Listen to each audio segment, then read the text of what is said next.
2 മണിക്കൂറോളം കാസ്റ്റ് ചെയ്തിട്ട് മീനൊന്നും അടിച്ചില്ല കേട്ടോ. എന്നിട്ട് ഞാൻ വയ്യാണ്ട് ആ പാലത്ത് മേടിക്കുമ്പോൾ വെറുതെ വെറുതെ എറിയാം എന്നിട്ട് എറിഞ്ഞിട്ട് ആ പുല്ലുമ്മേടയിൽ വീണ് കഴിഞ്ഞ് വെറുതെ ഇങ്ങനെ കുലുക്കിയതാ. അതിൽ കയറിയിട്ട് ചേറാനടിച്ചു. നിങ്ങൾക്ക് സ്ട്രൈക്ക് കാണാൻ പറ്റും. അതിനെ കൊണ്ടുവരാൻ നമ്മുടെ റിയൽ വാരിയൻ്റെ ലിസാർഡ് ഫ്രോഗിലടിക്കണേ. അത് കഴിഞ്ഞ് വലിച്ച് കരയിലേക്ക് കൊണ്ടുവരുമ്പോൾ തന്നെ എടുത്ത് പൊക്കുമ്പോൾ തന്നെ ആ മീൻ വിട്ടുപോകും. കറക്റ്റ് ആ പുല്ലിൻ്റെ സൈഡിൽ വീണുകൊണ്ട് മീൻ ജസ്റ്റ് മിസ്സാക്കുക. സാധനത്തിന് മീനിനെ കിട്ടി, അല്ലെങ്കിൽ മീൻ പോയേനെ അപ്പം തന്നെ.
ഇട്ടാട്ടിക്കൊണ്ടിരുന്നോ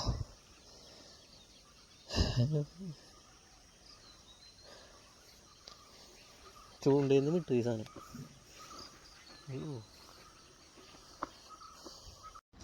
പറയും